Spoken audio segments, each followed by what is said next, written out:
నీ ప్రార్థన వినబడినది. ఎవరి జకర్యా? యాజకుడు. జకర్యా యాజకుడు.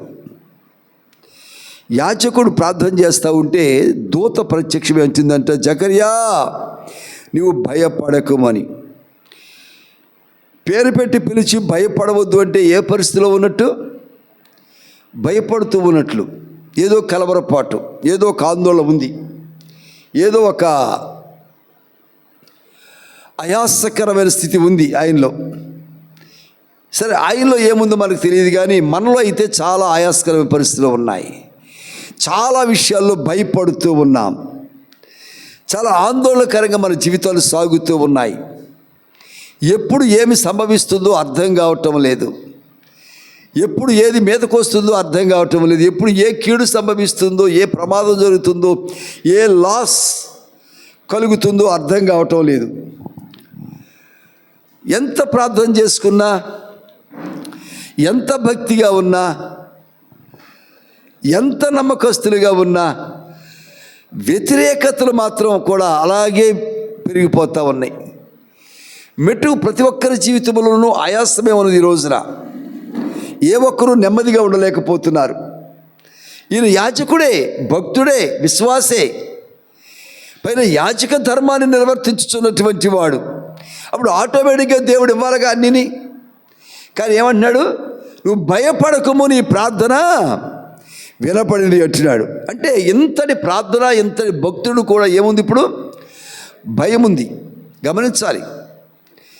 మంచి భక్తుడు కదా, దేవునికి ఇష్టమైన భక్తుడు కదా, పైగా ప్రతినిత్యము యాజక ధర్మాన్ని చేస్తున్నటువంటి వాడు. మరి దేవునికి ఇష్టమైన వాడు కనుక దేవుడు ఎప్పటికప్పుడు ఆయనకి ఏం కావాలో భయం లేకుండా చేసి అన్నీ సమకూర్చాలి కదా. కానీ ఏముందంట? భయము చోటు చేసుకుంది. ఆనాడే కాదు, ఈనాడు కూడా మనందరిలోనూ ఏవో ఒక రకరకాల భయాలు ఉంటున్నాయి. ఇవాళ కాలు తీసి బయట పెడదామంటే కూడా భయమే కలుగుతుంది. మన ఇంట్లో మనం ఉన్నా భయం కలుగుతుంది. మన మందిరంలో ఉంటే ఇంకా ఎక్కువ భయము. మందిరంలో ఉంటే ఇంకెక్కువ భయాలు కలుగుతున్నాయి. ఇప్పుడు ప్రార్థన చేసుకుంటూ ఉంటే, మందిరంలో ఉండి ఆరాధన చేసుకుంటూ ఉంటే ఇంకా భయాలు కలుగుతూ ఉన్నాయి. బైబిల్ చదువుకుందామంటే భయం కలిగే పరిస్థితులు వస్తున్నాయి. ఈరోజు బైబిల్ పట్టుకుని బహిరంగంగా బయటికి వెళ్ళలేని పరిస్థితులు కూడా వచ్చేసినాయి. చేతిలో బైబిల్ కనపడితే కూడా ఎవరేమంటారో అనే భయం వేళ చోటు చేసుకుంది. దొంగతనంగా మందిరానికి వెళ్ళవలసిన పరిస్థితి, దొంగతనంగా ఆరాధన జరిగించుకునే పరిస్థితులు. కనుక చాలా భయాందోళన ఈవేళ మనుష్య సమాజం నడుస్తూ ఉంది. అది మాత్రమే కాదు, కానీ మన వ్యక్తిగత సమస్యలతో మనం ఎంతో భయాందోళనకు గురవుతూ ఉన్నాం. ఎవరిని కనిపించిన అనేక సమస్యలు ఉంటున్నాయి. పుట్టలో నుంచి చీమలు వచ్చినట్లుగా, చెదలు వచ్చినట్లుగా, కుట్టలుగా సమస్యలు వస్తున్నాయి. ఈవేళ ఎంత శక్తి సామర్థ్యాలు మనకున్నా సమస్యలు కూడా అలాగే పెరిగిపోయినాయి. పరిస్థితులు తారుమారైపోతున్నాయి. ఏ పరిస్థితి ఎవరి వశం కావటం లేదు. ఇప్పుడు కొంతకాలం క్రితం డబ్బుతో ఏదైనా చేయవచ్చు అనుకునేవారు, ఇవాళ డబ్బుతో కూడా పని అవ్వట్లేదు. కొంతకాలం క్రితం రికమెండేషన్ పని అయ్యేదనుకున్నారు, ఈరోజు రికమెండేషన్స్ కూడా పని చేయటం లేదు. కొంతకాలం క్రితం లంచం ఇస్తే పని అయ్యాయి అనుకున్నారు, లంచమే, డబ్బే, రికమెండేషనే, కానీ పనులు అవ్వట్లేదు. కానీ ఏం చేద్దామన్నా ఎటు చూసినా ఇవాళ భయమే చోటు చేసుకుంది. చాలా కంగారు బ్రతుకుతూ ఉన్నాం. ఏ ఇద్దరి మధ్య సఖ్యత ఉండలేదు. ఎవరితో మాట్లాడాలన్నా భయం వేస్తుంది. ఇప్పుడు ఇంక్లూడింగ్ ఇంట్లో కూడా, మన ఇంట్లో వాళ్ళు మనం మాట్లాడుకోవడం కూడా భయం వేస్తుంది. ఈవేళ ఎంత తగ్గించుకుందాం అనుకున్నా ఇంకా ఏదో డిఫరెన్స్ వస్తానే ఉంది. భయం, ఏం మాట్లాడితే ఏం తప్పు అని భయం వచ్చేస్తుంది. భేదాభిప్రాయాలు కలుగుతాయన్న భయం వచ్చేస్తుంది. ఎవరు సమ్మతించట్లా. ఇప్పుడు ఒకరి మాటకు ఒకరు ఎవరు సమ్మతించడం లేదు. ఒకరు చెప్పిన దానికి ఎవరు లోబట్టడం లేదు. ఇప్పుడు వారు భార్యాభర్తలే కావచ్చు, అన్నదమ్ములు కావచ్చు, తల్లిదండ్రులు బిడ్డలు కావచ్చు, అధికారి సబార్డినేట్స్ కావచ్చు, పెద్దలు పిల్లలు కావచ్చు, నాయకులు కార్యకర్తలు కావచ్చు. కానీ ఎక్కడ సమాధానం అనేది లేదు. ఎవరు చెప్పిన మాట ఎవరు వింటలేదు ఈ రోజున. కనుక ఎవరికి చూసినా భయమే భయమే భయమే భయమే చోటు చేసుకుంటుంది. ఎంత పెద్ద ప్రార్థనా పరులైనా ఈవేళ భయపడుతూ బ్రతకాల్సి వస్తుంది. మన జకర్యా గారిలాగా. జకర్యా, నువ్వు భయపడవద్దు, నీ ప్రార్థన వినపడినది అంటున్నాడు. అంత పెద్ద భక్తుడు, అంత పెద్ద యాజకుడు, ఆయనకెందుకు భయము? ఉన్నాయి భయాలు. ఈవేళ ఎటు చూసినా భయమే ఉంటుంది. కనుక గమనించాలి, ఈ రోజున భయము మనల్ని సొంతం చేసుకుంది. భయము మనల్ని సొంతం చేసుకుంది. మనం భయపడటం, భయపెట్టడం భయానికి హక్కు అయింది. మనుషులను భయపెట్టడం భయానికి హక్కు అయిపోయింది. కనుక గమనించినప్పుడు నీ ప్రార్థన వినపడినది అంటున్నాడు. ఎందుకు జకర్యా ప్రార్థన వినపడింది? ఎందుకు జకర్యా ప్రార్థన వినపడింది? అనేకులు ప్రార్థన చేస్తూ ఉండొచ్చే. ఎక్కడైతే యాజకత్వం చేస్తున్నాడో అక్కడ వచ్చిన విశ్వాసులు, సమాజము కూడా ప్రార్థన చేసేవారు అయి ఉంటారు కదా. మరి వారి ప్రార్థన కూడా ఆలకించాలి కదా, వారి ప్రార్థన వినపడాలి కదా. మరి ఎవరి గురించి చెప్పట్లేదు. జకర్యా నీ ప్రార్థన, మీ అంటలేదు అక్కడ, నీ ప్రార్థన వినపడింది అంటున్నాడు. అంటే జకర్యా ప్రార్థన మాత్రమే వినటానికి, జకర్యా ప్రార్థన మాత్రమే దేవుని దగ్గరికి చేరటానికి కారణం ఏమై ఉంటుంది? మనం కూడా రోజు ప్రతిసారి దేనికో దానికి ప్రార్థన చేస్తూనే ఉంటాం కదా. భయం కొద్దీ చేస్తామో, అవసరం కొద్దీ చేస్తామో, దేనికో మొత్తం మీద కదిలితే ప్రార్థన చేసుకుంటున్నాం.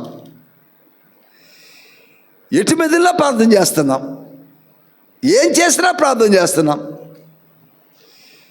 అన్ని స్థలాల్లో ప్రార్థన చేస్తున్నాం, ప్రతి సందర్భంలో ప్రార్థన చేసుకున్నాం. నీ ప్రార్థన దేవుడు వింటున్నాడా? ఇలాంటి జవాబే నీకు వస్తుందా? అమ్మా, నువ్వు చేసిన ప్రార్థన నాకు వినపడింది, బాబు నువ్వు చేసిన ప్రార్థన నాకు వినపడింది అనే జవాబు వస్తుందా మనకి? అది పొందుకోగలుగుతున్నామా మనము? జకర్యా, భయపడకము, నీ ప్రార్థన వినపడినది. ఎందుకు ప్రత్యేకంగా జకర్యా ప్రార్థన దేవుని సన్నిధికి వెళ్ళింది? దేవునికి ఆ ప్రార్థన ఎందుకు వినపడింది? ఆ ఒక్క ప్రార్థన ఎందుకు దేవుడు విన్నాడు? ఆ ఒక్క ప్రార్థనకి ఎందుకు జవాబు వస్తుంది? ఆ జకర్యా ప్రార్థన మాత్రమే ఎందుకు దేవుడు ఆలకిస్తున్నాడు? ఆలకించే కదా వెంటనే దూతను పంపించాడు దేవుడు. భయపడొద్దు అని చెప్పు జకర్యా గారిని, నేను చూసుకుంటానని చెప్పు అని చెప్తున్నాడు కదా. ఎందుకు అంటే 8వ వచనం చూస్తే అక్కడ పైన, జకర్యా తన తరగతి క్రమము చొప్పున దేవుని ఎదుట యాజక ధర్మము జరిగించుచుండగా ఏం చేస్తాడంట? తన తరగతి క్రమము చొప్పున యాజక ధర్మము చేస్తూ ఉన్నాడు. అంటే జకర్యా ప్రార్థించడానికి ముందు, జకర్యా విజ్ఞాపన చేయటానికి ముందు, జకర్యా మొర్ర పెట్టడానికి ముందు, జకర్యా ఆ ప్రార్థన చేయడానికి ముందు ఏం చేశాడంటే, తరగతి క్రమము చొప్పున యాజక ధర్మం చేస్తూ ఉన్నాడు. దేవునికి స్తోత్రం చేద్దాం. హల్లెలూయా. మనం బుడబుడ ఏదో పని చేసేసి వచ్చేసి మోకరించేసి నేను మొక్కలు ప్రార్థన చేసి ఇప్పుడు దాకా ఎంత ప్రార్థన చేశానో నేను అని ఫీల్ అయిపోతూ ఉంటాం. మనం ఎక్కడో తిరిగి వస్తాం. అది ఉద్యోగం కావచ్చు, నీ వ్యాపారం కావచ్చు, ఎక్కడ గడిపావో, ఏం చేసావో, తప్పేం చేసి ఉండకపోవచ్చు, పాపమే ఉండక్కర్ల నీలో. కానీ ప్రార్థన చేసే ముందు కొన్ని నియమాలు ఉన్నాయి పాటించడానికి. అందుకు నీ హృదయాన్ని సిద్ధపరచుకోవాలి, అందుకు నీ హృదయాన్ని ఖాళీ చేసుకోవాలి, నువ్వు దేవుని సన్నిధిని అనుభవించగలగాలి. జకర్యా ప్రార్థన చేయడానికి ముందు ఏం చేస్తున్నాడంటే తరగతి క్రమము చొప్పున యాజక ధర్మాన్ని చేస్తూ ఉన్నాడు. ఏమిటి తరగతి క్రమం అంటే? ఇప్పుడు ఫస్ట్ క్లాస్ స్టూడెంటు, ఆ ఫస్ట్ క్లాస్కి కొన్ని నియమాలు ఉంటాయి కదా. ఆ పర్టికులర్ స్కూల్లో, ఆ పర్టికులర్ కాన్వెంట్లో, ఆ పర్టికులర్ క్యాంపస్లో ఆ 1వ తరగతికి కొన్ని క్రమాలు ఉంటాయి. ఆ క్రమాలు పాటించాలి. 10th క్లాస్ చదివే కుర్రాడు వచ్చి ఫస్ట్ క్లాస్లో కూర్చోవచ్చా? పోనీ ఎల్కేజీ వాళ్ళు, అది ఫస్ట్ క్లాస్, అది ఈరోజు నేమ్ డేస్ ఫస్ట్ క్లాస్. ఆ ఫస్ట్ క్లాస్ చెందిన వారే వెళ్ళాలి. ఫస్ట్ క్లాస్లో అడ్మిషన్ ఎలా ఉంటుంది? ఆ పర్టికులర్ ఏజ్, ఆ పర్టికులర్ నాలెడ్జ్, అవన్నీ చూస్తారు ఫస్ట్ క్లాస్లో జాయిన్ అవడానికి. ఆ క్రమాలు పాటించాలి. అక్కడ వెళ్ళిన తర్వాత ఏబిసిడి నేర్పరు. అక్కడ ఏం నేర్పుతారు? లెసన్స్. అక్కడ ఏబిసిడి 1 2 3 నేర్పరు. అక్కడ ఏముంటాయి? లెసన్స్ ఉంటాయి. అంటే ఏ తరగతి అయితే ఉందో 10th క్లాస్ సంబంధించిన సిలబస్ ఉంటుంది అక్కడ. ఏ తరగతి అయితే ఉందో ఆ తరగతి క్రమాన్ని మనం పాటించాలి. అనగా దేవుడు నీకే సిస్టమ్ని ఇచ్చారో, నీ ఇల్లు, నీ కుటుంబం, నీ సంసారం, నీ రాబడి, నీ రిలేషన్ విత్ యువర్ స్పౌస్, నీ రిలేషన్ విత్ యువర్ చిల్డ్రన్, నీ రిలేషన్ విత్ యువర్ పేరెంట్స్, నీ relation with your blood relations, నీ రిలేషన్ విత్ యువర్ ఫ్రెండ్స్, నీ రిలేషన్ విత్ అదర్స్, నీవున్న ఏరియా, నువ్వు వెళుతున్న సంఘము, నువ్వు అటెండ్ అవుతున్న సహవాసము, నిన్ను నడిపిస్తున్న సేవకుడు, వీటన్నిటిని బట్టి ఒక క్రమం ఉంటుంది. ఇక్కడున్న సహవాసానికి మరొక స్థలంలో ఉన్న సహవాసానికి క్రమంలో తేడా వస్తుంది. దేవుని మందిరమే, ఈ ఏరియాని బట్టి మరొక ఏరియాకి తేడా వస్తుంది. ప్రజలే చూడండి, మన ఊరు మారితే ఉద్యోగ విధానం కూడా మారిపోతూ ఉంటుంది. ఆ ఆఫీస్ హెడ్ మారగానే ఆఫీస్ రూల్స్ మారిపోతుంటాయి. నిజమేనండి? హెడ్ మారిపోయి ఇంకో హెడ్, ఈ హెడ్ వెళ్ళిపోతే ఇంకో హెడ్ రాగానే ఏమవుద్ది? రూల్స్ మారిపోతాయి. ఈ కుర్చీ ఎటు పెట్టు, ఆ టేబుల్ ఎటు పెట్టు, ఈ కర్టన్స్ వేయండి, ఈ గుమ్మం తీయకండి, ఈ ఫైల్స్ ఇటు పెట్టండి, ఇది ఎలా ఫైల్ చేయటం, మారిపోతాయి. ఎందుకని? దాని క్రమం అది. అంతే, దేవుడు ఆ హెడ్కి అప్పగించిన క్రమం అది. అలాగే చేస్తారు, చెయ్యాలి కూడా. కనుక ఎక్కడికి అక్కడే మనకు తరగతులు ఉంటాయి. ఎక్కడికక్కడే దేవుడు ఒక సిస్టమ్ ఇస్తాడు మనకి. నేను అక్కడున్నప్పుడు ఇలాగే చేశానండి, చిన్నప్పుడు మా ఇంట్లో ఇలాగే ఉండేదాన్ని అండి, కుదరదు. మా నాన్నగారు ఎలాగే తింటూ నేర్పారండి, కుదరదు. క్రమం. అప్పుడు మా పూర్వం నుంచి మేము ఎలాగే ప్రార్థన చేసుకునేవాళ్ళం, కుదరదు. ఇక్కడ క్రమం ఉంది మనకి. నువ్వు ఎక్కడ ఏ పరిస్థితిని బట్టి ఉన్నావో ఆ పరిస్థితుల్లో నీకు క్రమాన్ని ఇస్తాడు దేవుడు. ఆ క్రమాన్ని ఖచ్చితంగా నువ్వు పాటించాలా. జకర్యా ఏం చేస్తున్నాడంట? తనకు అప్పగించబడిన తరగతి క్రమము చొప్పున, మర్యాద చొప్పున యాచక మర్యాదను, యాచక ధర్మాన్ని నిర్వహిస్తూ ఉన్నాడు. దేవునికి స్తోత్రం చేద్దాం. హల్లెలూయా. ఒక సమయం నిర్ణయించబడుతుంది, ఒక టైం టేబుల్ ఇవ్వబడుతుంది, ఒక పద్ధతి ఇవ్వబడుతుంది, ఒక సమాచారం ఇవ్వబడుతుంది, ఒక నడిపింపు కలుగుతుంది, ఒక తాత్పర్యం ఇవ్వబడుతుంది. ఆ ప్రకారం నడుచుకోవాలి. ఆదివారపు ఆరాధన, ఉపవాస ప్రార్థన 2 ఒకేలాగా ఉండవు. ఎందుకని? ఆరాధన క్రమం ఆరాధన, ఉపవాస ప్రార్థన క్రమం, కృతజ్ఞత కూడిక ఆ క్రమం వేరు. దేనికదే క్రమాలు ఉంటాయి. ఇక్కడ తరగతి క్రమము, తరగతిలో ఏముంటుంది? నేర్చుకోవటం ఉంటుంది. తరగతిలో ఏముంటుంది చెప్పండి? నేర్చుకోవటం ఉంటుంది. నేర్చుకోవాలి, దేవుని దగ్గర నేర్చుకోవాలంట. ప్రార్థన చేసే ముందు తరగతి క్రమము చొప్పున you have to learn there. నేర్చుకోవాలి. ఏమి నేర్చుకోవాలి? వాక్యం చదువు నేర్చుకోవాలి. మా 30 సంవత్సరాల నుంచి 100 సంవత్సరాలు సరే నేర్చుకోవాల్సింది. ఎందుకంటే వాక్యం ఎప్పుడు మారిపోతూ ఉంటుంది. అయ్యే అక్షరాలు, అదే బైబిల్, అదే పేర, అయ్యే అధ్యాయాలు, అయ్యే మారో. పరిస్థితిని బట్టి రోజులకి థాట్స్ మారిపోతూ ఉంటాయి, అర్థాలు మారిపోతూ ఉంటాయి. మీకు విషయం జ్ఞాపకం చేస్తున్నాను ఇప్పుడు. యాకోబు పత్రిక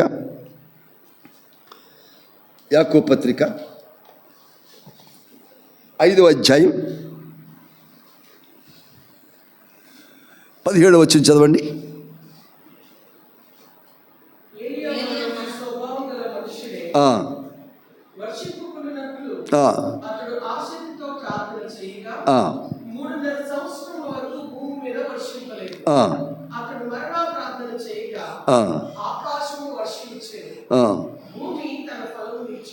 ఎస్, గుడ్. దేవునికి స్తోత్రం. ఈ 2 వచ్చిన అర్థం ఏంటి చెప్పండి నాకు ఒకసారి. చాలా కాలం ఈ వాక్యాలు చదువుతున్నాం కదా, మన బైబిల్ ఎప్పటి నుంచో ఈ వాక్యాలు ఉన్నాయి కదా, చాలాసార్లు వినుంటాం కదా. ఈ వాక్యాలు బట్టి దాని పెద్ద అంటే సూక్ష్మంగా లోతుగా వెళ్ళిపోయి అక్కర్లా. ఊరికి ఆ 2 వచనాలు చదివితే మీకు ఏమర్థమైంది?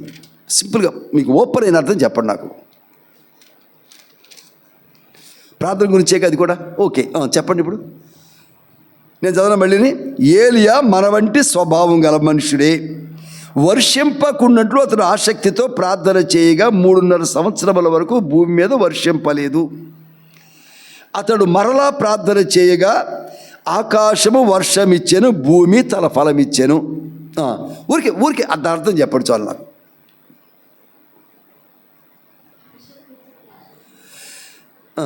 ఆసక్తితో ప్రార్థన చేయాలి, రైట్. అంటే 3.5 సంవత్సరాలు వర్షం పడలేదంట కదా, అవునా? ఎందుకని పడలేదు 3.5 సంవత్సరాలు? ఎందుకని పడలేదు 3.5 సంవత్సరాల వర్షం? అమ్మా, రైట్, గుడ్. ఎస్, ఆ పాయింట్కి వస్తున్నాను.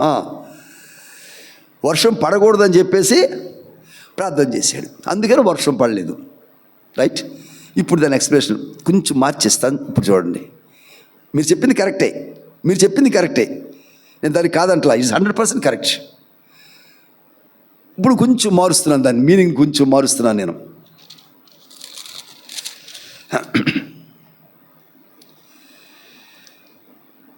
వర్షింపకుండునట్లు అక్కడి వరకు వదిలేసేయండి, దాన్ని చూడద్దు అసలు. మీరు దాన్ని చేపిడి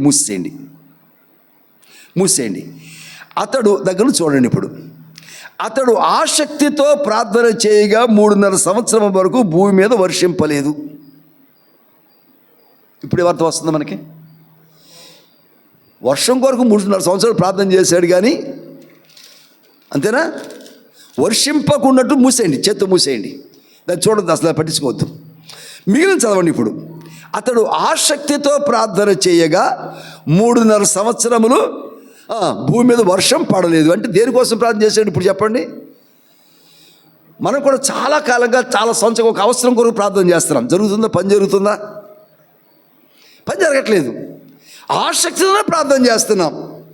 3.5 సంవత్సరములుగా, 5 సంవత్సరాలుగా, 12 సంవత్సరాలుగా రక్తస్రావం కలిగిన స్త్రీ, 18 సంవత్సరాలుగా నడుము వంగిపోయిన స్త్రీ, 38 సంవత్సరాలుగా కోనేటి దగ్గర పడిన స్త్రీ వ్యక్తి ఏం చేస్తున్నారు? ఆసక్తిగానే ఉన్నారు. అనుకుందాం, ఆసక్తిగా ప్రార్థన చేస్తున్నారు. కార్యం జరిగిందా? కార్యం జరగలా. కనుక తర్వాత ఏమన్నాడు? ఇప్పుడు మరలా ప్రార్థన చేయగా, అంటే ఆసక్తితో ప్రార్థన చేస్తూ నిరాసక్తి కలగకుండా, నిర్లిప్తకు లోను కాకుండా, నిరాశ నీలోనికి రానివ్వకుండా, ఎగైన్ అండ్ ఎగైన్, మరలా ప్రార్థన చేయగా ఆకాశము వర్షమిచ్చెను, భూమి తన ఫలమిచ్చెను. చెప్పడం ఒకసారి, దేవునికి మహిమ కలుగును గాక. థాట్ మారిందా? అంటే వాక్యాన్ని మనకు అన్వయించుకునేటప్పుడు చాలాసార్లు ఇన్ని సంవత్సరాలు పడుతుందా దేవుని కార్యం జరగడానికి అని విసుగు వస్తుంది, కోపం వస్తుంది, నిరాశకు లోనవుతాం. ఒక్కోసారి ప్రాణం మీద మన మీద మనకే కోపం వచ్చేస్తుంది, మన ఇంట్లో వాళ్ళ మీద కోపాలు వచ్చేస్తాయి. ఒక్కోసారి మన ప్రాణం మనం తీసుకోవడం కూడా వెనుకాడం, అంత ఫ్రస్ట్రేషన్ లోనైపోతాం. అంతకాలం ప్రార్థన చేసినా సరే, 3.5 సంవత్సరాలు ప్రార్థన చేసినా సరే ఏం పడలేదంట, వర్షం పడలేదు. మరలా ప్రార్థన చేయగా, మళ్ళీ ప్రార్థన చేయగా, మళ్ళీ ఆసక్తితో ప్రార్థన చేయగా ఇప్పుడు ఏం పడుతుందంట, ఆకాశము వర్షం ఇచ్చెను, భూమి తన ఫలం ఇచ్చెను. దేవునికి స్తోత్రం, హల్లెలూయా.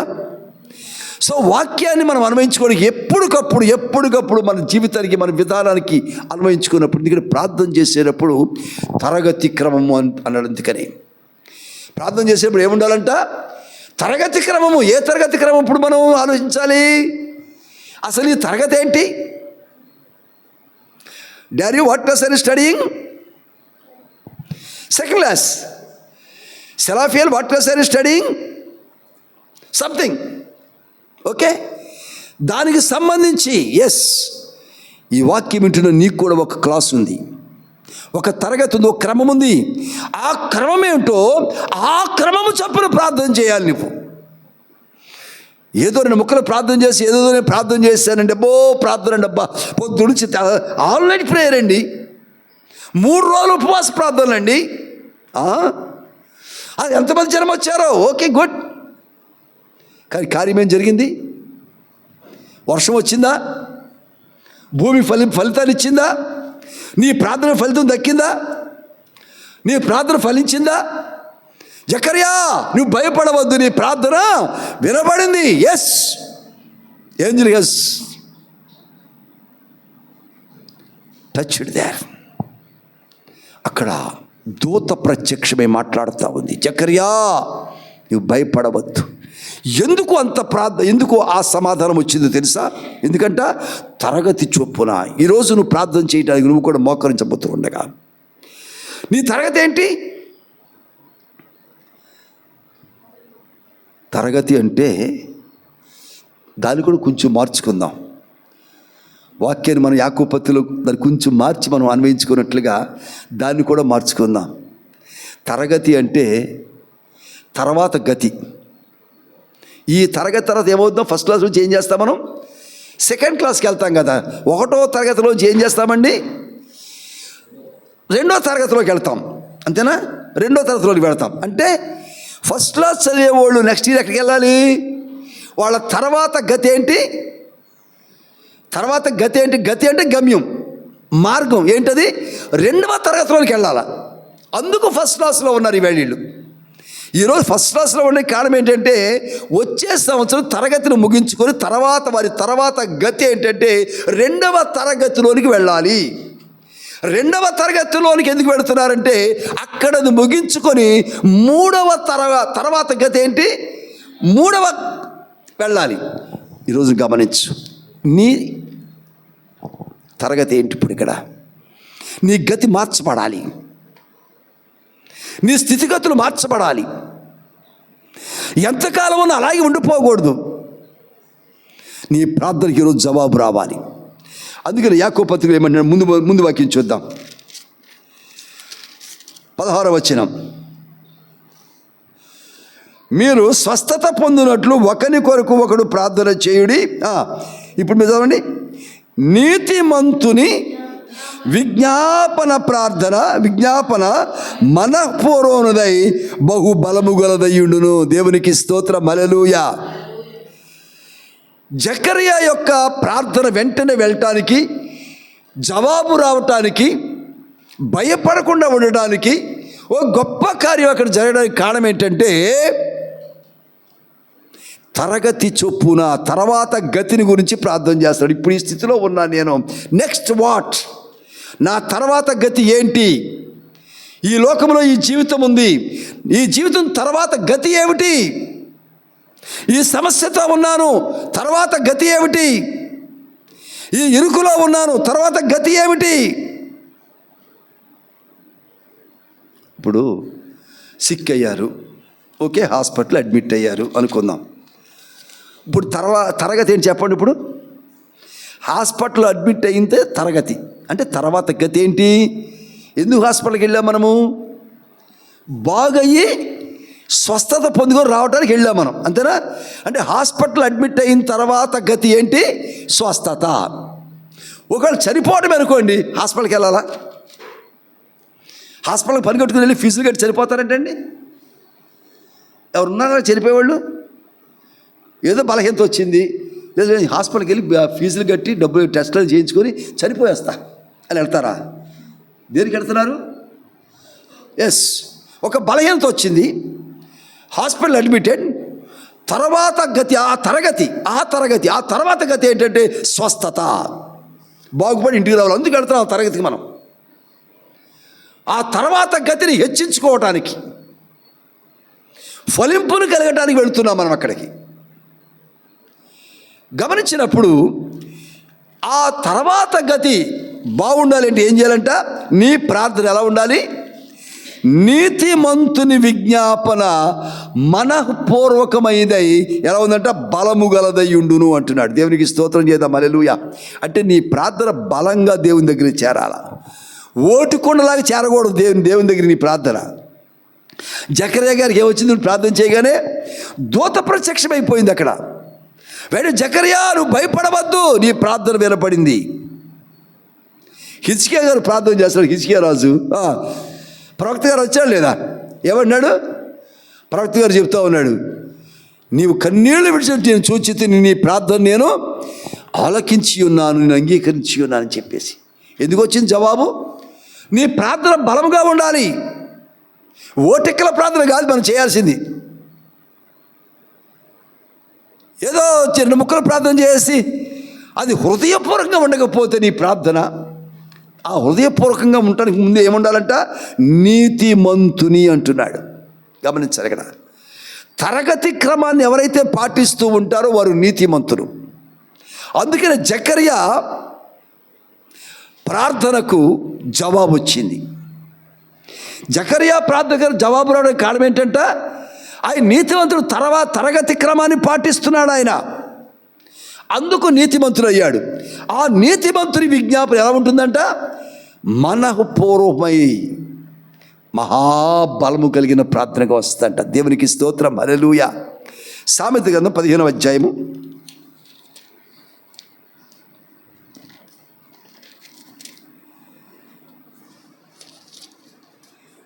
సామెతల గ్రంథం 15వ అధ్యాయం 8వ వచనం చూద్దాం.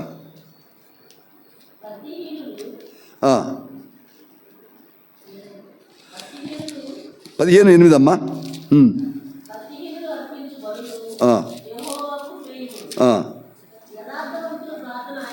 యథార్థవంతుల ప్రార్థన ఆయనకు ఆనందకరము. నీతిమంతుల ప్రార్థన, యథార్థవంతుల ప్రార్థన ఆయనకు ఆనందకరం అంట. ఆ ప్రార్థన ఎప్పుడు చేస్తామా అని ప్రభు ఎదురు చూస్తున్నారంట. ఆ ప్రార్థన వింటే ఆయనకి ఆనందం. ఎంత భక్తిగా ప్రార్థన చేస్తుందండి, నీతి కలిగి ప్రార్థన చేస్తుందండి. నీతిగా ఉన్నది కనుకనే ఈ ట్రబుల్స్ వచ్చినాయి. యథార్థంగా ఉన్నారు కనుకనే ఈ బాధలు వచ్చినాయి. అందుకు నీతిమంతుల ప్రార్థన, యథార్థవంతుల ప్రార్థన. ఇందాక నీతిమంతుల ప్రార్థన ఎలా ఉంటుంది అన్నాడు? మహాబలము గలదై ఉంటుంది అంటాడు. ఇక్కడేమన్నాడంటే నీతిమంతుల ప్రార్థన ఎలా ఉందంట? దేవునికి ఆనందకరం అంట. ఆనందకరం. పిల్లలు చేసిన చేష్టలకు ముచ్చటపడి ఆనందం వచ్చేసి మనం ఏం చేస్తాం చెప్పండి? వెంటనే ఫ్రిడ్జ్ ఓపెన్ చేసి ఐస్ క్రీమ్ ఇచ్చేస్తాం వాళ్ళకి. మనం ఆనందం. వాడికి జలుబు చేస్తుందని తెలుసు, వాడు దగ్గు వస్తుందని తెలుసు, టెంపరేచర్ వస్తుందని తెలుసు, మందులు వేసినా తగ్గదని తెలుసు, అయినా ఆనందం కలిగి ఏం చేస్తాం చెప్పండి? ఆనందం. అంటే నీకే తప్ప ఆనందం దేవునికి ఉండదు. ఆనందం నిన్ను బట్టి దేవునికి ఎప్పుడు ఆనందమో తెలుసా? నీ ప్రార్థనలో ఏముండాలంట? యథార్థత. యథార్థత, యథార్థవంతుల ప్రార్థన ఆయనకు ఆనందకరము వచ్చినాడు. ఇక్కడ 29వ వచనం కూడా చూద్దాం. ఇదే అధ్యాయం 29వ వచనం.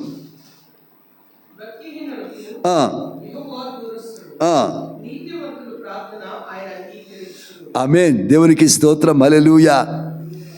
భక్తిహీనులు ప్రార్థన చేసిన వెండంట ఆయన. ఎందుకని? దూరం వెళ్ళిపోతాడు, దూరస్తుడు. అదే నీతిమంతుల ప్రార్థన చేస్తే ఏం చేస్తున్నాడు ఆయన?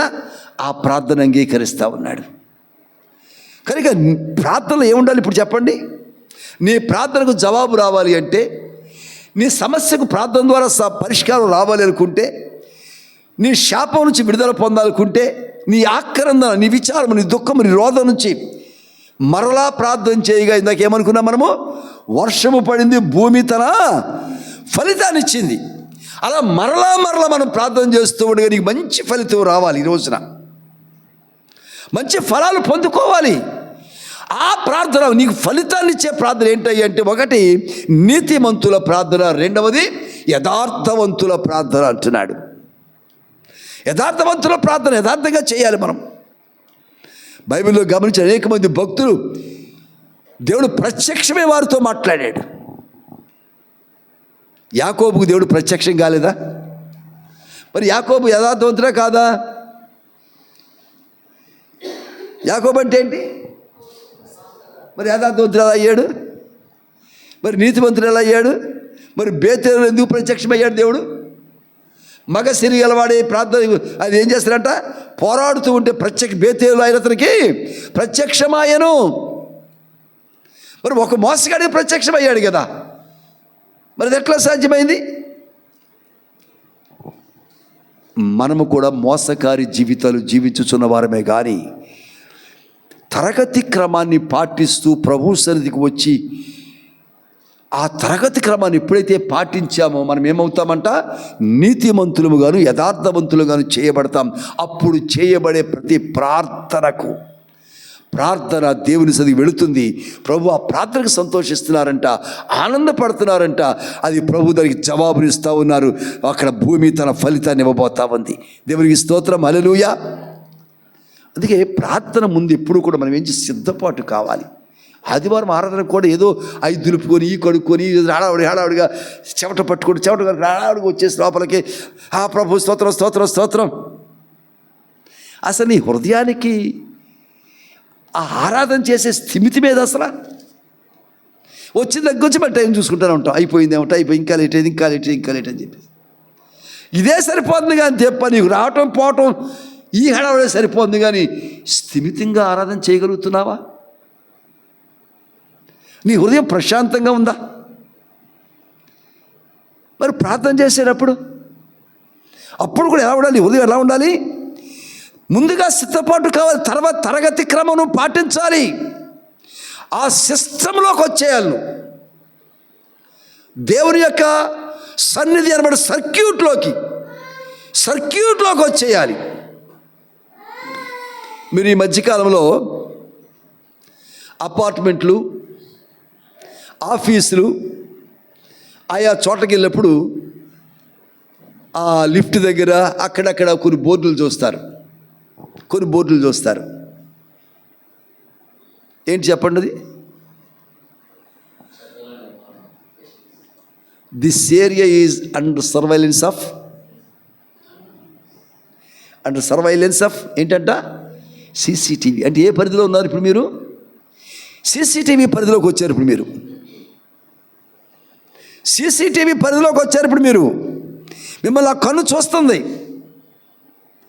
ఆ కన్ను మీద దృష్టి పెట్టింది. మీరు కదిలినా మెదిలినా ఏం చేసినా సరే అది క్యాచ్ చేస్తుంది. Now you are under surveillance of the holy spirit. పరిశుద్ధాత్మ దేవుని సన్నిధికి వచ్చాం మనం. కనుక మిమ్మల్ని ఏం చూస్తుంది ఇప్పుడు? ఇక్కడ దేవుని యొక్క నేత్రం మిమ్మల్ని చూస్తుంది. మరి దేవుని యొక్క నేత్రం చూసినప్పుడు అడుతూ పుడుతూ వచ్చేసి హడావుడిగా చేసేసి ఏదో వెళ్ళిపోవాలనుకుంటూ ఉంటే ఆ హృదయాన్ని దేవుడి నేత్రం క్యాచ్ చేయదంటారా? అందుకే యాకోబు ఆ రాత్రి, యాకోబుతో పాటు ఎంతమంది ఉన్నారు? ఒక్కడు అనే మాట చూస్తాం అక్కడ. యాకోబుతో రాత్రి ఒక్కడు మిగిలిపోయాను యాకోబుని గురించి రాయబడుతుంది. ఒక్కడు అంటే ఇక ఏ ఆలోచన లేదు. ఈ రాత్రి పూటేమో ఏమన్నా తోడేళ్ళు ఎలుగుబట్లు వచ్చి పీకేసేమో, నో. చీకటిగా ఉంది, విషసర్పాలు వస్తాయేమో, లేదు. రాత్రి మంచినీళ్ళు అయితే ఎలాగా, బాటిల్ ఉందా లేదా, లేదు. తెల్లారిపోతే మా వాళ్ళు దూరంగా వెళ్ళిపోతారు కదా, వెళ్ళి కలుసుకోగలను నేను, లేదు. మా వాళ్ళు విడిచిపెట్టి వచ్చారు కదా, వాళ్ళు ఎలా ఉన్నారో, లేదు. ఇటువంటి ఏ ఆలోచన లేకుండా ఒక్కడే మిగిలిపోయాడు. అందుకనే దేవుడు అక్కడ ప్రత్యక్షమయ్యాడు. నీ ఆలోచన కప్పెట్టుకోవాలి. ఇక్కడ నువ్వు దేవుని యొక్క దృష్టిలోకి వచ్చేసావు. ఇక్కడికి ఆ CCTV సర్వేలెన్స్లోకి వచ్చేసావు, కవరేజ్లోకి వచ్చేసావు.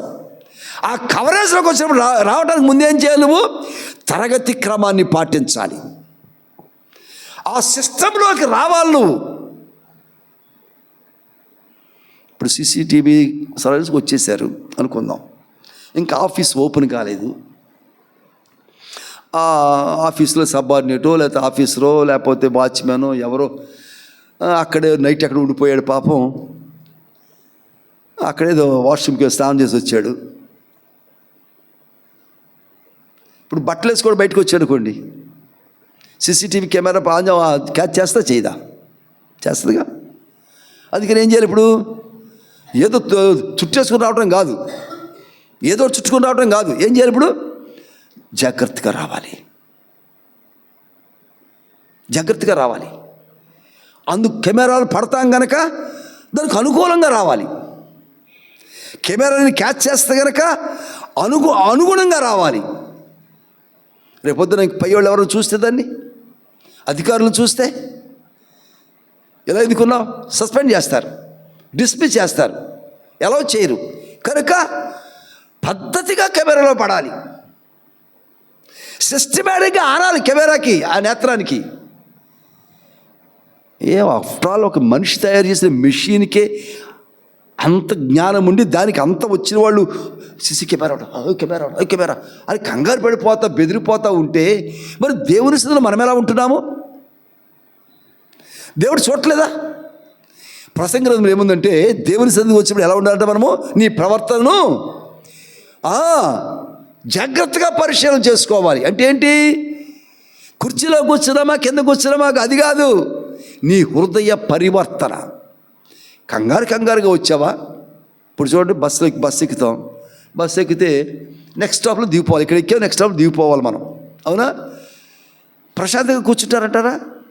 కూర్చోరు. సీటు ఉన్నా సరే కండక్టర్ చెప్తాడు కూర్చోమ్మా, అది వచ్చిందా? నేను వచ్చేసింది, మా స్టాప్ వచ్చేసింది, వచ్చేసింది మా స్టాపు, ఇంకా 10 నిమిషాలు పడుతుందమ్మా.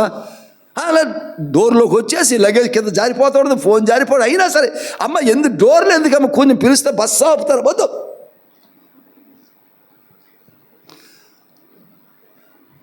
అంటే బస్ జర్నీయా ప్రభు సన్నిధిని? అంటే స్టేజ్ లాగా దింపేసి వదిలేయాలి నిన్ను? అలా వదలాలనుకుంటే ఇక్కడికే రానక్కర్లా, అలా వదలాలనుకుంటే ఇక్కడికే రానక్కర్లా. నువ్వు ఇంకా 10 స్టేజీలు అవతల ఉన్నా కూడా అవసరమైతే వాళ్ళు విసుక్కుంటే వాళ్ళు స్టాఫ్ ఎవరు దానికి సంబంధించిన ట్రైను లేదా బస్సు పక్కన నన్ను వచ్చిందా ఇంకెంతసేపుడు వస్తుంది. ట్రైన్ ఆగిందనుకోండి, ఎక్కడున్నా సిగ్నల్ అందుకు ట్రైన్ ఆగిందనుకోండి, ఆ పక్కన వాళ్ళు బుర్ర తినేస్తున్నారు కొంత. ఇంకెంతసేపుడు బయలుదేరింది. నీతో పాటు వాళ్ళు పక్కన కూర్చున్న వాళ్ళు కూడా వాళ్ళకి ఏం తెలుసండి? వాళ్ళు ట్రైన్ అని వాళ్ళు నడిపిస్తున్నారా? కాదు కదా. ఇంకెంతసేపుడు బయలుదేరుతుంటారు? సాయంకాలానికి వెళ్ళిపోతామంటారా? ప్రభు సన్నిధి అలాంటిది కాదు. నువ్వు దేవుని యొక్క నేత్రం నిన్ను కవర్ చేస్తుంది. తరగతి క్రమాన్ని నువ్వు పాటించే బిడ్డవుగా నీవు ఉండాలి. తరగతి క్రమంలో నీవు ఉండాలి. నీ ప్రార్థన దేవుడు ఆలకించాలి. కనుక నీ ప్రార్థనలు ఏముండాలి? ఇప్పుడు 1 తరగతి క్రమాన్ని పాటించాలి, 2 యథార్థత ఉండాలి, 3 రైటియస్నెస్ నీతివంతులుగా ఉండాలి. 1 విషయం మీకు జ్ఞాపకం చేస్తున్నాను. 102వ కీర్తన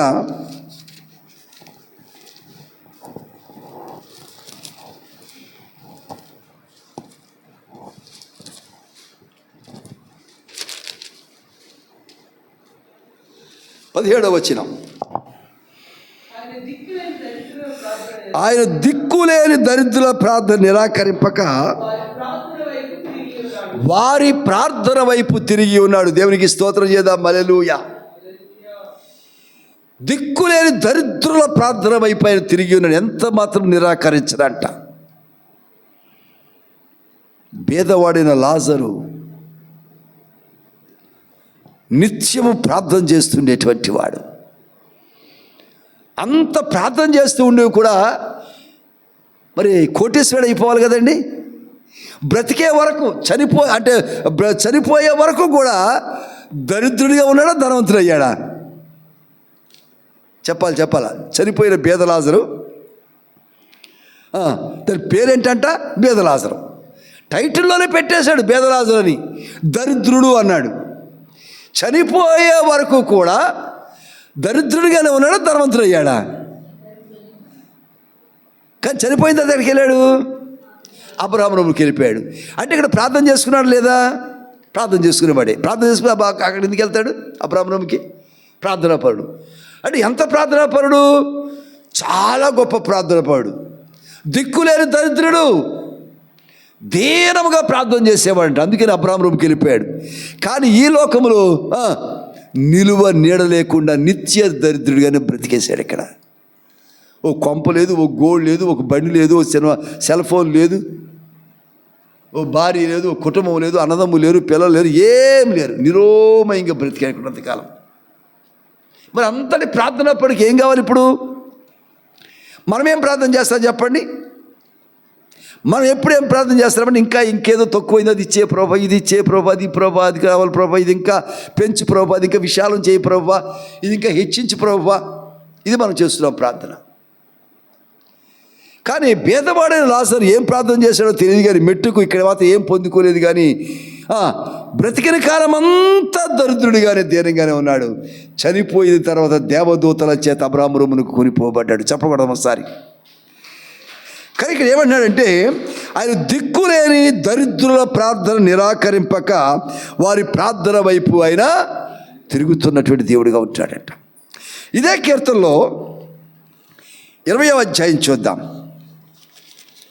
20వ అధ్యాయం 4వ వచనం కూడా ప్రార్థన గురించి మాట చూద్దాం. అక్కడ 24, నీ కోరికను సిద్ధింపచేసి నీ ఆలోచన యావత్తును కూడా ఏం చేస్తున్నాడు ఆయన? సఫలపరుచును. అప్పుడు కదా మనం భయపడకుండా, జకర్యా నువ్వు భయపడవద్దు, నీ ప్రార్థన వినపడినది. జకర్యా నీ ప్రార్థన వినపడింది, నువ్వు భయపడవద్దు. ఎందుకు? నీ కోరిక సిద్ధింపబడుతూ ఉంది. నువ్వు ఎప్పుడైతే యథార్థంగా ప్రార్థన చేశావో, ఎప్పుడైతే నీతిగా ఉండి ప్రార్థన చేశావో, మూడోది ఎలా ప్రార్థన చేయాలంటే మనము దరిద్రుని వలె ప్రార్థన చేయాలి. దీనమైన ప్రార్థన చేయాలి. ఆ ప్రార్థనలో దీనత్వం ఉండాలి. ఆ ప్రార్థనలో రిక్వెస్ట్ ఉండాలా. ఇస్తే ఇవ్వు, లేకపోతే ప్రభువా ఆమేన్ అని చేస్తే ప్రార్థన, అది ప్రార్థన. చేస్తే చేయలేతలేదు ప్రభువా. అందుకేనంట ఆవగింజంత విశ్వాసం అన్నాడు ప్రభు. ఈయన చేయడం ముందే తెలిసిన నాకు, మరి ఇంకెందుకు చేస్తున్నావు ప్రార్థన? ఈ పని అవదని ముందే అనుకున్నా. నాతో కూడా చాలామంది ప్రార్థన చెప్పేటప్పుడు అంటూ ఉంటారు, ఇలా కొన్ని పరిస్థితులు చెప్పిందా, ప్రార్థన చేయండి అయ్యా గారు ఇలా అని చెప్పేసి. అయితే వద్దు, లేకపోతే లేదులేండి. మరి ఇంకెందుకు చేయటం? నీ టైం వేస్ట్, నా టైం వేస్ట్, దేవుడి టైం వేస్ట్. అక్కడ అయితే వద్దు, లేకపోతే లేదంట. ప్రార్థన చేయండి అయ్యారు. లేదు సంస్కృతి ప్రార్థన చేస్తాం, ప్రార్థన చేసిన తర్వాత పరవదు. అయినా కానీ అయ్యగారు నేను ముందే అనుకున్నాను అయ్యగారు ఇది అవదని ముందే అనుకున్నావంట. ఎందుకు అవుద్ది? ఇంకా నీ ప్రార్థనలో అసలు రిక్వెస్ట్ ఏది? అసలు విజ్ఞాపన ఏది? అసలు నీ ప్రార్థనలోను దీనిలో మొర్ర ఆలకిస్తున్నాడంట ఆయన. నీ ప్రార్థనలో దీనత్వం ఉండాలమ్మా. నీ ప్రార్థనలో దీనత్వం ఉండాలి. ఆ యేసు ప్రభు వారే ఆ దీనమైన ప్రార్థన చేసి మనకు నేర్పారు కదా. హెబ్రీ 5:7 హెబ్రీ 5 చూస్తున్నాం మన ప్రార్థనది. ఎంత దీనంగా ప్రార్థన చేశారు. కన్నీళ్లతోనూ యాచనలతోనూ తన మరణం నుంచి రక్షింపగల వారికి ఏం చేశాడు ఆయన? విజ్ఞాపనలు అర్పించినట్టు మనం చూస్తున్నాం అక్కడ. అంతటి దీనమైన ప్రార్థన. అయితే అయింది, లేకపోతే దేవుడు చేసాడు మనకి అని ఆయనకి ఏదో ఆల్టర్నేటివ్ చూసుకురాలండి. అలాంటప్పుడు దేవుని దగ్గర రానక్కర్లా. నీ ఆల్టర్నేటివ్ నువ్వు చూసుకో, తప్పులేదు. నీ ఆప్షన్స్ నీకు ఉన్నాయిగా. ఇది కాకపోతే అది, అది కాకపోతే ఇది కాకపోతే రైట్కి వెళ్ళు. ఇంకా దేవుడు ఎందుకు దానికి? కనుక నీ ప్రార్థనలో ఒకటి నీతి ఉండాలి, రెండోది యథార్థత ఉండాలి, మూడోది ఏముండాలి? దీనత్వం ఉండాలి. అంటే ఒక దరిద్రుడు ఎంత దీనంగా ఉంటాడో అంత దీనమైన ప్రార్థన నీకు రావాలి. అడుక్కునేవాడు ఎంత దీనంగా అడుగుతాడో. డిమాండ్ చేస్తే ఎవరు నేస్తారా? అఫ్కోర్స్ ఈ మధ్య డిమాండ్ పెరిగిపోయింది రండి. వాళ్ళు కూడా అడుక్కునే వాళ్ళు చాలా డిమాండ్గా అడుగుతున్నారు ఇప్పుడు. అడుక్కోవడం డిమాండ్ ఉండకూడదు, దీనత్వం ఉండాలి. కనుక గమనించినప్పుడు అన్నాడు అక్కడ, నీ కోరికను సిద్ధింపజేసి నీ ఆలోచన యావత్తును సఫలపరుస్తాను చెప్పేసి అంటున్నాడు ఆయన. మరొక మాట మీకు జ్ఞాపకం చేస్తున్నాను.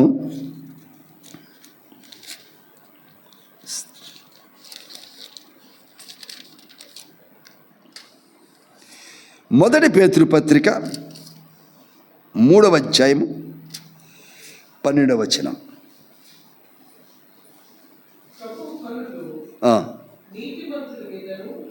ప్రభు యొక్క కన్నులు ఎక్కడ ఎవరి మీద అంట? నీతిమంతుల మీద. ఇందాక ఎవరు ప్రార్థనకి ఇస్తున్నాడు ఆయన? నీతిమంతుల ప్రార్థన మనపూర్వమైనదై బలము గలదయ్యుడును. యాకోబులో చూసాం మనం. కనుక ఇప్పుడు ప్రభు కళ్ళు ఎవరి మీద ఉన్నాయంట? చదవండి.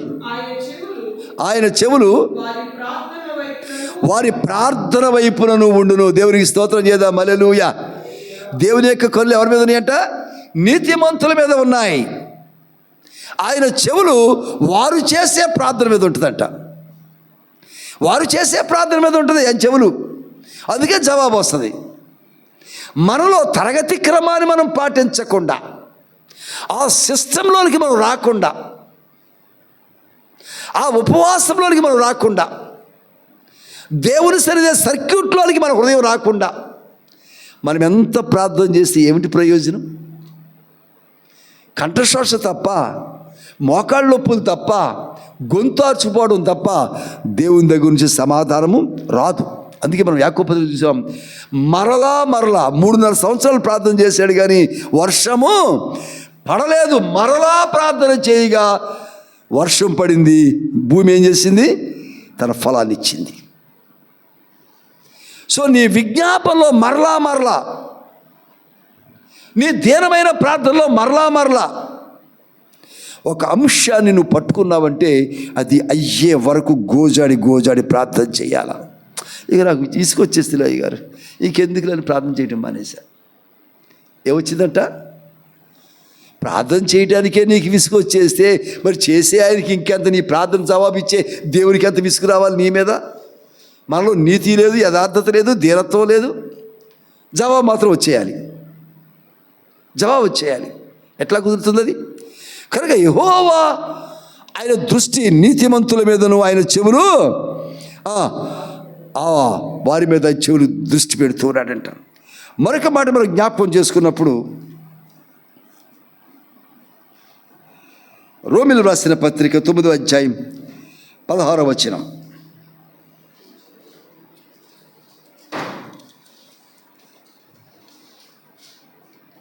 రోమా 9:16. బాగా చూద్దాం మాట. కాగా పొందగోరు వాని వలనైనను ప్రయాసపడు వాని వలనైనను కాదు, కానీ కరుణించే దేవుని వల్ల మాత్రమే సమస్తము సాధ్యమవుతాయి.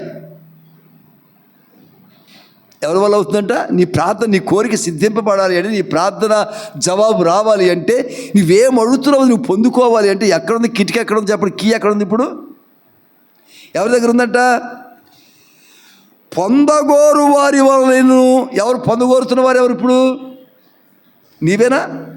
నువ్వు పొందగోరుతున్నావు, నీ దగ్గర ఏమి లేదంట, నువ్వేం చేసుకోలేవు. ఏదైతే పొందుకోవాలో దాని గురించి నువ్వేం చేసుకోలేవు.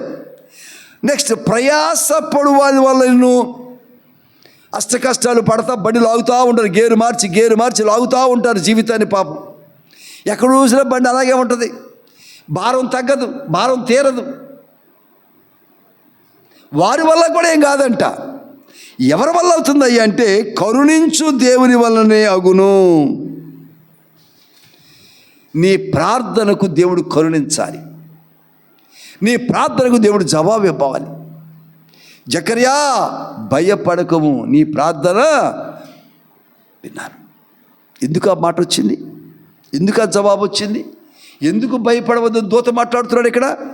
ఎందుకు అప్పుడు దూత ప్రత్యక్షమయ్యాడు అంటే, ఆ జకర్యా గారి ప్రార్థనలో ఏముందయ్యా అంటే, ఆయన దగ్గర ఏమీ లేదు కానీ ఆయన ఏం చేసుకోలేడు, కానీ తరగతి క్రమాన్నే పాటిస్తున్నాడు. రెండవది యాజక ధర్మాన్ని పాటిస్తున్నాడు, కానీ కరుణించే దేవుల్లో సమస్తము ఉన్నది కనుక ఆయన ప్రార్థనలో విజ్ఞాపన ఉన్నది, ఆయన ప్రార్థనలో నిజాయితీ ఉన్నది, ఆయన ప్రార్థనలో నీతి ఉన్నది, ఆయన ప్రార్థనలో యథార్థత ఉన్నది, ఆయన ప్రార్థనలో దీనత్వం ఉన్నది. కనుక ఇప్పుడు కరుణించే దేవుడు కరుణించాలి, రైట్, ఓకే. కరుణించే దేవుడు కరుణించాలి అన్నప్పుడు ఏ ప్రార్థన కరుణిస్తాడు దేవుడు? నీతిమంతుల ప్రార్థనకు దేవుడు కరుణిస్తున్నాడు, అంతే కదా. మొత్తం మనం చెప్పుకున్నది అదే కదా. ఎస్, నీతిమంతులు అంటే ఏంటి? ఇప్పుడు ఎవరు నీతిమంతులు లోకంలోనూ? నీతిమంతుడు ఒక్కడు కూడా లేడు కదా. కనుక దేవుని కృపను మహిమను చూడలేకపోతున్నాం. ఇది బైబిల్ డిక్లేర్ చేసింది, ఇది బైబిల్ సర్టిఫై చేసింది కదా. నీతిమంతుడు ఒక్కడు కూడా లేడు. కానీ మరి నీతిమంతుల ప్రార్థన మీద విజ్ఞాపనకు ఆయన జవాబిస్తున్నారు. మరి నీతిమంతుడు ఒక్కడు లేనప్పుడు ఏ ప్రార్థన జవాబిస్తారు? ఇప్పుడు ఆయన నీతిమంతుడు ఒక్కడు లేడు, క్లాసులు అందరూ ఫెయిల్ అయిపోయారు, మరి ఇప్పుడు ఎవరు ప్రమోట్ అయ్యేది? ఎవరికి అవార్డు ఇవ్వాలి ఇప్పుడు? ఎవరికి ప్రోగ్రెస్ రిపోర్ట్ ఇవ్వాలి ఇప్పుడు? నెక్స్ట్ క్లాస్ ఎవరు ప్రమోట్ చేయాలి? ఇప్పుడు అందరూ ఫెయిల్ అయిపోయారు. ఎవరు అంటే నీతిమంతులు ఎవరయ్యా అంటే, మొట్టమొదటిగా తన దగ్గర ఉన్నటువంటి అవిధేయతను, పాపమును, లేకపోతే దేవునికి ఆయాసకరమైన స్థితిని దేవుని దగ్గర, ప్రభువా నాలో ఈ లోపం ఉన్నది, నన్ను క్షమించని పశ్చాత్తాపడినటువంటి వారు నీతిమంతులుగా లెక్కించబడుతున్నారు. దేవునికి స్తోత్రం, హల్లెలూయా. కనుక నీతిమంతులు అంటే పశ్చాత్తాపడిన వారు. అంటే ప్రార్థనలో మనం మోకరించగానే ఏం కలగాలి? మనకి మనం నీతిమంతులం కాదు కాబట్టి పశ్చాత్తాపం. అయ్యో, దేవుని సన్నిధి, పరిశుద్ధాత్మ సంచారం ఇక్కడ ఉన్నది, ఆయన సర్క్యూట్లో నేనున్నాను, ఇక్కడ ఉండటానికి నాకు యోగ్యత లేదు. నా నోరు మంచిది కాదు, నా కన్ను మంచిది కాదు, నా బుద్ధి మంచిది కాదు, నా బుర్ర మంచిది కాదు, నా హృదయం మంచిది కాదు. ఇది దేవుని సన్నిధి, ఇది దేవుని సర్క్యూట్. ఈ సర్క్యూట్లో ఉండడానికి నాకు అర్హత లేదు. మోకరించాను ప్రభువా అని ఏం చేయాలంటే కన్నీటితో పశ్చాత్తాపపడాలి. ప్రభువా నాకు యోగ్యత లేదయ్యా, నాకు యోగ్యత లేదు ప్రభువా అని పశ్చాత్తాపడినటువంటి వారు, తన పాపపు ఒప్పుకున్నటువంటి వారు, తన పాపం ఒప్పుకోవాలి, పశ్చాత్తాపంతో ఒప్పుకోవాలి, హృదయం ద్రవించాలి. నీళ్లు కుమ్మరించినట్టుగా హృదయం ఏం చేయాలంట? కొండను కుమ్మరిస్తే నీళ్ళు ఎట్లా ఉంటాయో అలాగును హృదయం కుమ్మరించబడి నువ్వు కన్నీరు మున్నీరుగా విలపిస్తూ ప్రభువా నన్ను క్షమించు ప్రభువా అని పశ్చాత్తాపడితే అప్పుడు నీవు నీతిగా ఎంచబడి నీ ప్రార్థనకు విని దేవుడు జవాబు ఇవ్వబోతామన్నారు. దేవునికి స్తోత్రం, హల్లెలూయా. గమనించినప్పుడు కీర్తనల గ్రంథం 34వ అధ్యాయం, కీర్తన 34 17, 18 వచనాలు చూద్దాం. నీతిమంతుడు మొర్రపెట్టగా యెహోవా ఆలకించిన. ఎవరు మొరపెడితే ఆలకిస్తాడు దేవుడు? ఇప్పుడు ఎవరంట? నీతిమంతులు. ఎవరు నీతిమంతులు? ఇప్పుడు పాపమును ఒప్పుకొని పశ్చాత్తాపడినటువంటి వారు నీతిమంతులు. ఆ క్రమం రావాలి ఇప్పుడు మనకి. ఓ పూట ఇక్కడ గడిపేసి ఉపవాస ప్రార్థన చేసుకున్నాను అని అనుకుని కుదరదు. క్రమం రావాలి, క్రమం పాటించాలి. ఉపవాసం అంటే ఏంటి? నీలో పశ్చాత్తాపం రావటమే ఉపవాసం అంటే. తినే అన్నం మానేటి ఉపవాసం కాదు.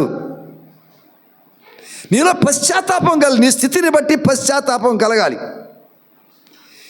నీ హృదయపు విధానమును బట్టి పశ్చాత్తాపం రావాలి, పాపం ఒప్పుకోలు కలగాలి. అప్పుడు నీతిమంతులు మొర్రపెట్టగా యెహోవా ఆలకించును.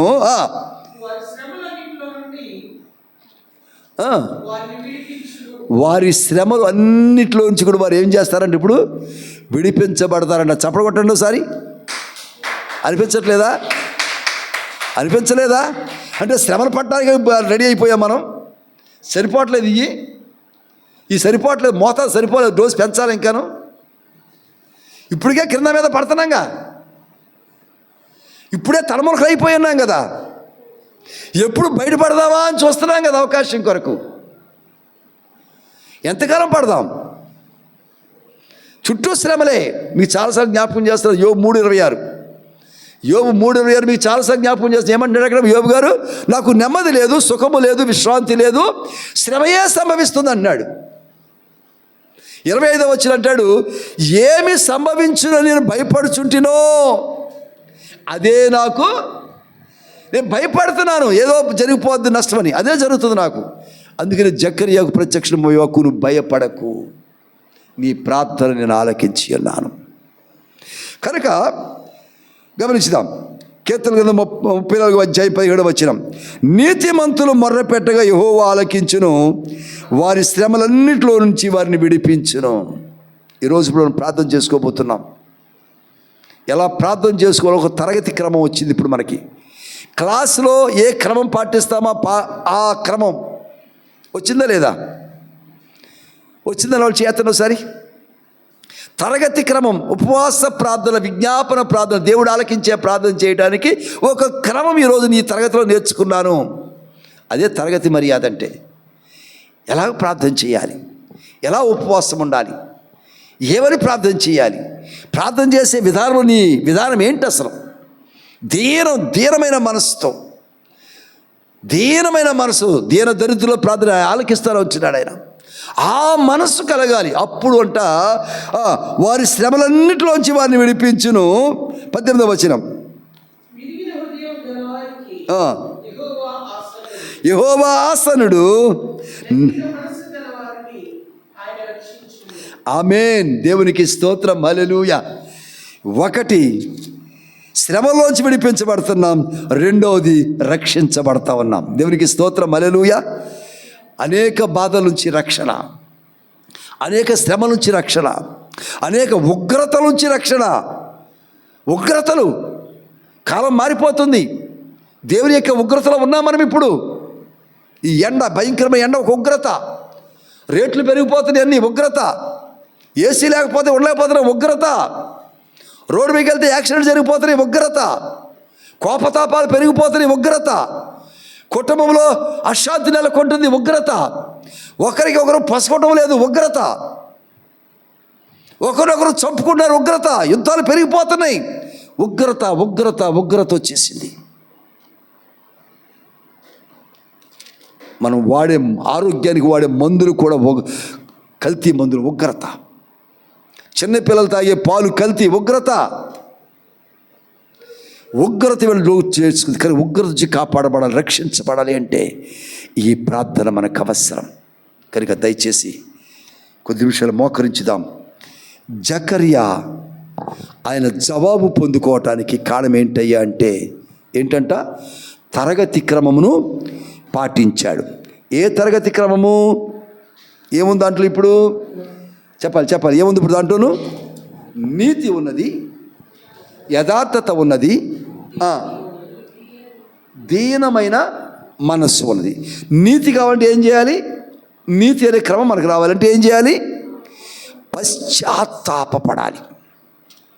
యోగ్యత లేని నాకు యోగ్యతను ఇచ్చావు ప్రభువా. ఈ సర్క్యూట్లో, ఈ సన్నిధిలో నేను ప్రార్థన చేస్తుండగా నా ప్రార్థన నువ్వు ఆలకించడానికి అనుకూలమైన ప్రవర్తన పరివర్తన నా హృదయానికి దయచే ప్రభు. నేను అయోగ్యుడినే, ఇదిగో ఈ లోపం నాలో ఉంది, తప్పు నాలో ఉంది, ఈ ఆయాసకరమైన స్థితి నాలో ఉంది నా ప్రభు అని పశ్చాత్తాపంతో కన్నీటితో ఒప్పుకుంటే అప్పుడు నీతిమంతులం అవుతాం మనం.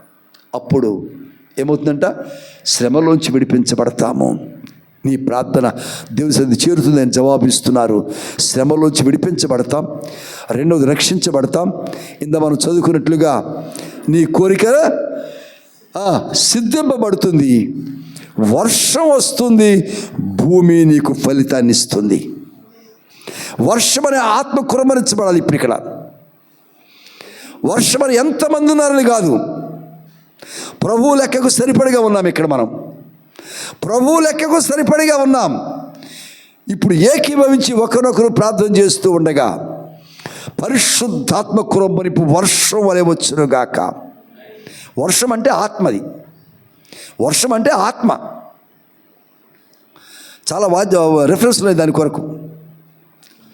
కనుక వర్షం అనే ఆత్మ ఈరోజు కుమ్మరించబడునుగాక. నీ పశ్చాత్తాపముతో నువ్వు నీతిమంతుడిగా నీతిమంతురాలుగా నీకు నీవే ఇప్పుడు ప్రభు చెంత ప్రార్థన చేయడం తీర్చబడుతూ ఉండగా పరిశుద్ధాత్మ కుమ్మరింపు జరుగునుగాక.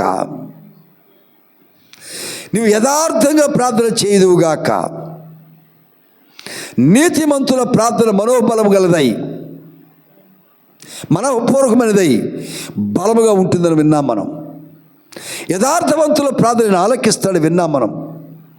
దీనమైన ప్రార్థనకు జవాబిస్తున్నారు ఆయన. కీర్తనలు చూస్తున్నా మనం. నీ కోరిక సిద్ధింపబడుతుందని, నువ్వు శ్రమ నుంచి విడిపించబడతావని, నువ్వు రక్షించబడతావని. ఇన్ని అంశాలు కలిగిన ప్రార్థన నిర్లక్ష్యం చేయకుండా నీ హృదయముతో, నీ ఆత్మతో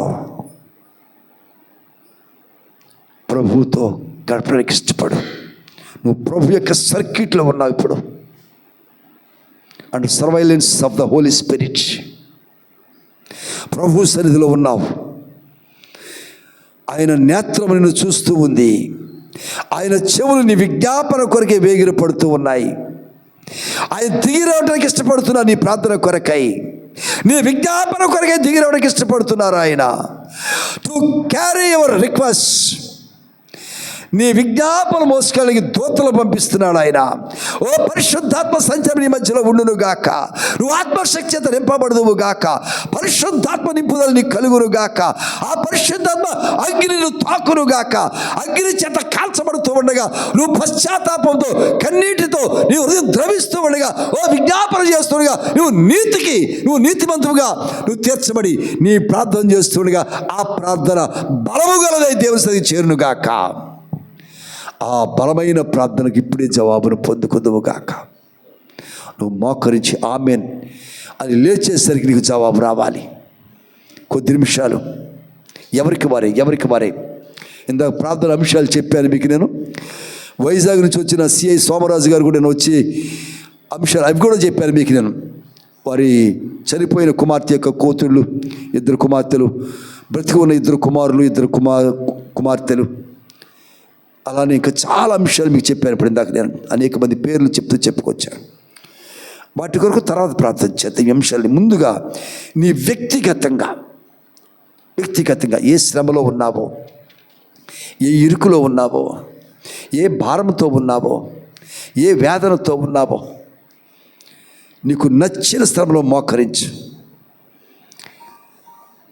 అటు ఇటు నీకెవరు డిస్టర్బెన్స్ లేకుండా, వారి స్వరం నీకు డిస్టర్బెన్స్ రాకూడదు, నువ్వు వారికి డిస్టర్బెన్స్గా ఉండకూడదు. విశాలమైన స్థలం ఇచ్చారు దేవుడు మనకి. చాలా విశాలమైన స్థలం ఉంది. నువ్వెంత మాత్రము సంకోచించిన అవసరం లేదు. నువ్వు ఒకరి డిస్టర్బ్ చేయకుండా మరొక డిస్టర్బెన్స్ నీకు ఉండకుండా ఉన్నట్లుగా ఒంటరిగా యాకోబు ఒక్కడే మిగిలిపోయాను. ప్రభువుతో మొర్ర పెట్టుకోవడానికి మొట్టమొదటిగా నువ్వు నీతికి రావాలి. ఆ నీతే పశ్చాత్తాపంతో ఉన్న పాపపు ఒప్పుకోలు. ఎవరు నీతిమంతులయ్యంటే పశ్చాత్తాపంతో పాపమును ఒప్పుకున్న వారు నీతిమంతులుగా తీర్చబడతారు. వారి ప్రార్థన బలముగా ఉంటుందంట.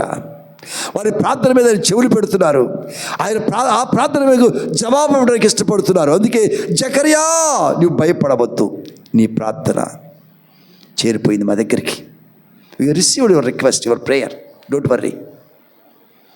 ఆ జవాబు పొందుకోవాలి నువ్వు. ఆ జవాబు ఈరోజు పొందుకోవాలి నువ్వు. అమ్మా బాబు, ఏ పరిస్థితుల్లో ఉన్నావు, ఏ పద్ధతుల్లో ఉన్నావో, ఏ శ్రమలో ఉన్నావో, ఏ ఇరుకుల్లో ఉన్నావో, ఏ బలహీనతలతో ఉన్నావు, ఏ అనారోగ్యంతో ఉన్నావు, ఏ ఆర్థిక భారాలతో ఉన్నావు, నీ ఉద్యోగంలో శ్రమ ఉన్నదా, కుటుంబంలో శ్రమ ఉన్నదా, బంధువుల మధ్య శ్రమ పడుతున్నావా, ఎక్కడెక్కడ ఏ శ్రమలో, ఎక్కడెక్కడ ఏ శ్రమలో, ఎస్, ఆ శ్రమలన్నింటిలో వచ్చి విడుదల పొందాలి, విడిపించబడాలి. ప్రభువుకి అప్పచెప్పేసుకో, ప్రభువుకి అప్పగించేసుకో. నీ హృదయాన్ని త్రవించని, నీ కళ్ళం నీళ్ళు వలవల వచ్చేయాలి, వరద వలె వచ్చేయాలి ఈ కళ్ళంట.